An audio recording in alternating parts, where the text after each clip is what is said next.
नमस्कार दोस्तों। एक नाम मैं आपके सामने बोल रहा हूँ और उस नाम से शायद आप जब सुनेंगे तो आप कहेंगे ये नाम तो हमारे लिए परिचित नहीं है। मैं जिस नाम का उल्लेख कर रहा हूँ वो उल्लेख है अरुणाचलम शेखर दिलीप कुमार मुदालियार। अरुणाचलम शेखर दिलीप कुमार मुदालियार। और मित्रों, यह नाम उस शख्स का है जो आज पूरे विश्व में AR रहमान के नाम से जाना जाता है। धर्म परिवर्तन किया ये उनका अपना अधिकार था और कई बार विवाह के क्षेत्र में जब वैवाहिक ज़िंदगी इस बात की मांग करती है तो ठीक है, उन्होंने अपनी स्वेच्छा से धर्म परिवर्तन किया, AR रहमान बन गए। लेकिन उससे उनकी ख्याति पर कोई भी फ़र्क नहीं पड़ा और उन्हें आप अंदाज़ा लगाइए कि टाइम्स मैगज़ीन जो विश्व में एक प्रतिष्ठित पत्रिका है, उसने मोज़ार्ट ऑफ मैड्रास की उपाधि से नवाजा था। और ये वही शख्स हैं जिन्हें गोल्डन ग्लोब अवार्ड से भी सम्मानित किया गया और ये सम्मान पाने वाले वो पहले भारतीय व्यक्ति हैं। और इसके अलावा सम्मानों की एक लंबी श्रृंखला है जिनका जिक्र करेंगे तो बात नहीं बनेगी, क्योंकि उनके नाम से कोई अपरिचित नहीं है और पूरा विश्व उनको जानता है। और उनके ग्रैमी पुरस्कार, स्लम डॉग मिलेनियर के ऊपर ऑस्कर पुरस्कार और दो ऑस्कर पुरस्कार, ये भी किसी का कीर्तिमान हो सकता है। और ये कीर्तिमान एक भारतीय का हो सकता है, ऐसा किसी ने सोचा भी नहीं था। और मित्रों, पिता भी प्रख्यात संगीतकार राजगोपाल कुलशेखर और मलयालम फिल्मों में संगीतकार तो रहे ही, और उसके अलावा अभिनय के क्षेत्र में भी उन्होंने अपनी पहचान अलग से बनाई। मित्रों, जो विवाद का विषय ये हो गया कि इन दिनों में AR रहमान चर्चा में नहीं आए संगीत की दुनिया में, और उसके बाद उनको ये शिकायत हुई कि मेरी शायद उपेक्षा की जा रही है। अब उपेक्षा शब्द का इस्तेमाल अपने बारे में एक उच्चतम स्तर तक पहुंचकर आदमी करता है तो उसके बाद बड़ी तकलीफ़ होती है कि ये बात उन्हें नहीं कहनी चाहिए। वो अपना जो उनका शिखर स्थान था उसको प्राप्त कर चुके हैं और अब भी उनके सम्मान में कोई फ़र्क नहीं आया। और उनके द्वारा जो चीज़ें दी गई है हमारे देश को, विशेष रूप से जितने पुरस्कार जिनको मिले, और उसमें जनगण मन एक ऐसी संरचना है संगीत की जिसमें देश के नामी गिरामी संगीतकारों ने और गीतकारों ने और गायकों ने भाग एक साथ लिया, और वो प्रोडक्शन भी इसी AR रहमान की थी।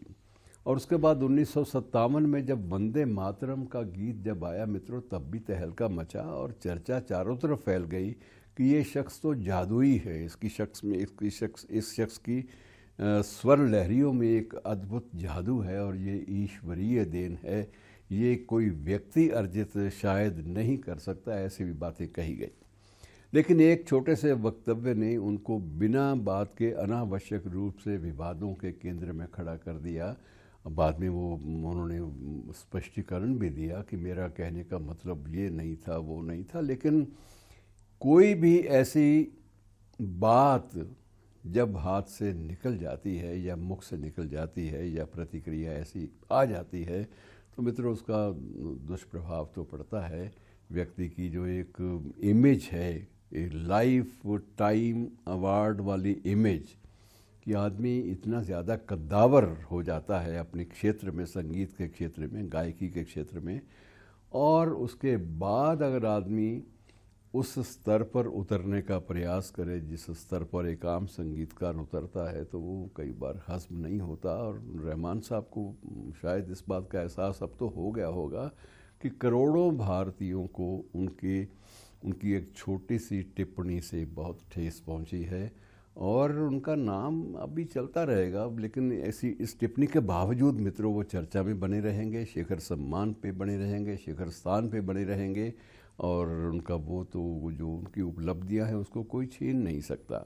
लेकिन ऐसे व्यक्ति से ये अपेक्षा भी कोई नहीं करता कि वो किसी ऐसी कंट्रोवर्सी में, किसी ऐसे विवाद में फंस जाएंगे अनावश्यक रूप से, जिसकी ज़रूरत भी नहीं होती, जो विवाद आज की पीढ़ी को भी पसंद नहीं और जो पिछली पीढ़ी है उसको भी पसंद नहीं, और आने वाली पीढ़ी को भी इस बात का खेद तो होगा कि आदमी किस ऊंचाई तक पहुंचा और उस ऊंचाई से किस तरह की बात इसके मुख से निकल गई। ये बड़ी अद्भुत बात होगी।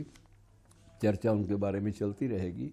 और मित्रों, पिछले दिनों भाषा को लेकर, संगीत को लेकर बहुत बातें हुई हैं और वो शायद ये भी भूल गए ए आर रहमान। मैं जाते जाते एक उल्लेख छोटा सा ज़रूर करना चाहूँगा कि बड़े ग़ुलाम अली ख़ान साहब तो जन्म से भी मुसलमान थे और उसके बाद भी अपने देश, भारत विभाजन के समय वो अपने देश में एक बार लौटे भी, लेकिन उसके बाद फिर वापस आ गए।